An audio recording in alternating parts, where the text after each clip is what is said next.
ఇది కదా ఆఫర్ అంటే ఇప్పుడు ఎంత కొంటే అంత ఫ్రీ. విఆర్ఆ fine silver jewellery Jubilee Hills check post Hyderabad.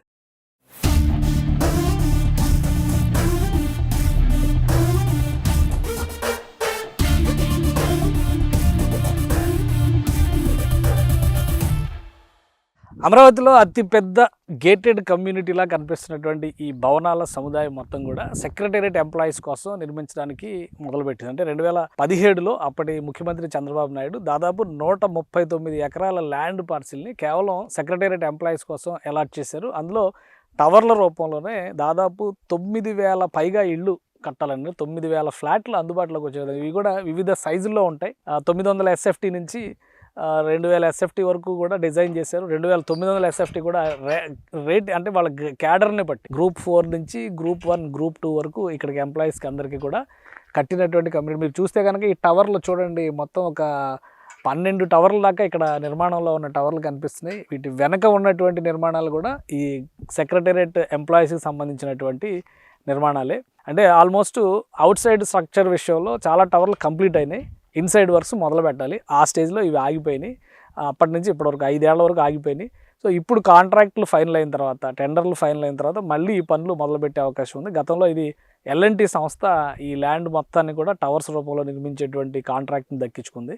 ఇప్పుడు మళ్ళీ ఆ పనులు మొదలు పెట్టడానికి వాళ్ళు రెడీ అవుతున్నారు. ఇంకా బిడ్డింగ్లో చాలా కంపెనీలు కూడా పార్టిసిపేట్ చేస్తున్నాయి. ఫైనల్గా ఎవరికి ఇస్తారు, మళ్ళీ ఈ స్ట్రక్చర్స్ ఏ విధంగా ముందుకెళ్తాయి అనేది ఇప్పుడు ఆసక్తికరంగా మారినటువంటి అంశం. కానీ ఒక 9,000 ఫ్లాట్ల నిర్మాణానికి సంబంధించి చూస్తే కనుక హైదరాబాద్లో లార్జెస్ట్ గేటెడ్ కమ్యూనిటీలు కూడా 1000 ఫ్లాట్లకు మించి నిర్మాణం చేసినటువంటి పరిస్థితి లేదు. 9,000 ఫ్లాట్లు ఇక్కడ ఒక్క దగ్గరే నిర్మాణం జరుగుతుంది. అంటే ఇది ఎంత పెద్ద ల్యాండ్ పార్సిలో మీకు చూపిస్తాను. ఒకసారి విజువల్లో వెళ్ళేటప్పుడు చూద్దాం మనం. ఇట్లాగా ఇది ఎంట్రన్స్ పాయింట్.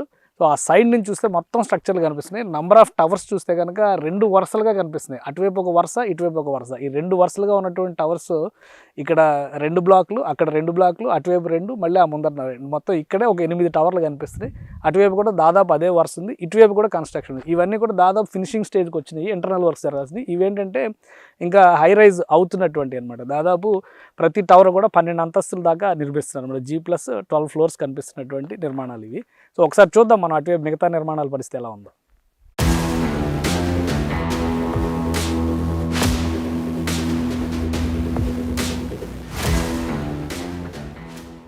సెక్రటేరియట్ ఎంప్లాయీస్కి సంబంధించిన కాంప్లెక్స్లు అనుకున్నాం కదా మనం. ఇప్పుడు ఇందాక చూసినటువంటి లైన్ మొత్తం ఇవే ఇట్లా కంటిన్యూగా ఆ చివరి వరకు కనిపిస్తున్నాయి.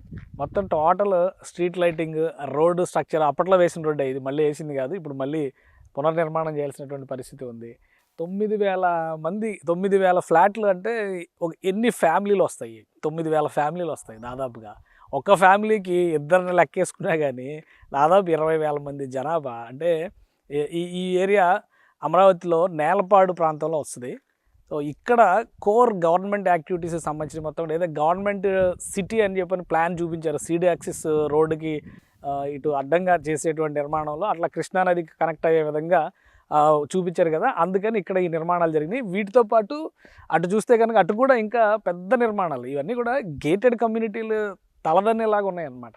మామూలు హైదరాబాద్లో ఉండే గేటెడ్ కమ్యూనిటీలు కూడా ఒక్కొక్క వెంచర్లో మ్యాక్సిమము 1000 ఫ్లాట్లు, 2,000 ఫ్లాట్లే చూస్తాం మనం. కానీ ఇంత పెద్ద బ్లాక్లో 9,000 ఫ్లాట్లు ప్లాన్ చేసి అటు కూడా ఒక 2,000-3,000 ఫ్లాట్లు కనిపిస్తున్నాయి. అది చూస్తే ఇంకా ఇటు సైడ్ చూస్తే వెనక వైపు ఇంకా నిర్మాణాలు ఉన్నాయి.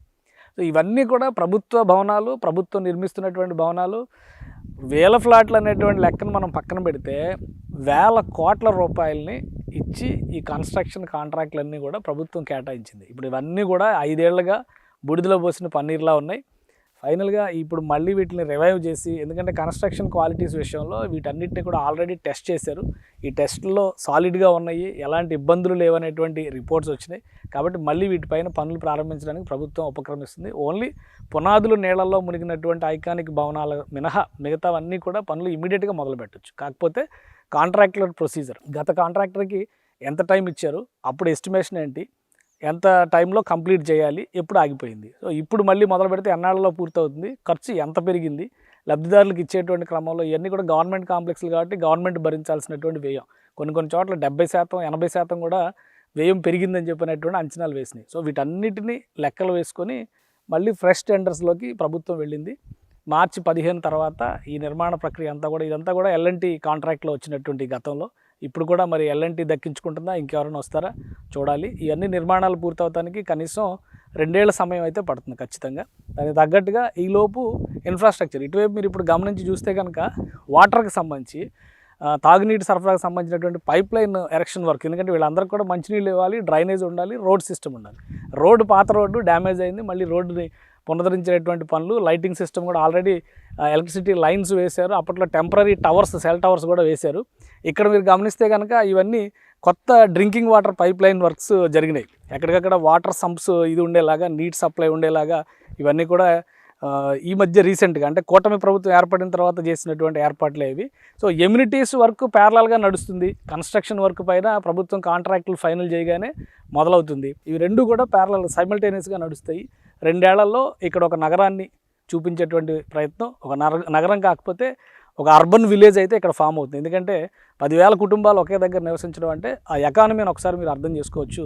నేలపాడు ప్రాంతంలో అద్భుతమైనటువంటి ఎకనామికల్ బూస్ట్ అనేది జరుగుతుంది. ఫ్యామిలీస్ వచ్చి ఇక్కడ సెటిల్ అయిన తర్వాత యాక్టివిటీ కూడా పెరుగుతుంది, ఉపాధి మార్గాలు పెరుగుతాయి. అలానే గవర్నమెంట్ నుంచి వచ్చేటువంటి ఎంప్లాయీస్ కోసం, వాళ్ళ సర్వీసెస్ కోసం అనేక స్ట్రక్చర్స్ వస్తాయి. మళ్ళీ సూపర్ మార్కెట్లు రావచ్చు, వాళ్ళ అవసరాల కోసం రాబోయే రోజుల్లో ఇంకా బోల్డెన్ ఎమ్యూనిటీస్ కూడా ఇక్కడ వచ్చేటువంటి అవకాశం ఉంటుంది. సో 2 ఏళ్ళు అయితే వేచి చూడాలి. 2-3 ఏళ్లలో ఇక్కడ అద్భుతమైనటువంటి అర్బన్ క్లస్టర్ను మనం చూడడానికి అయితే అవకాశం కనిపిస్తుంది. సుమన్ టీవీలో మీ పర్సనల్ అండ్ బిజినెస్ ప్రమోషన్స్ కోసం కింది నెంబర్కి కాంటాక్ట్ చేయండి.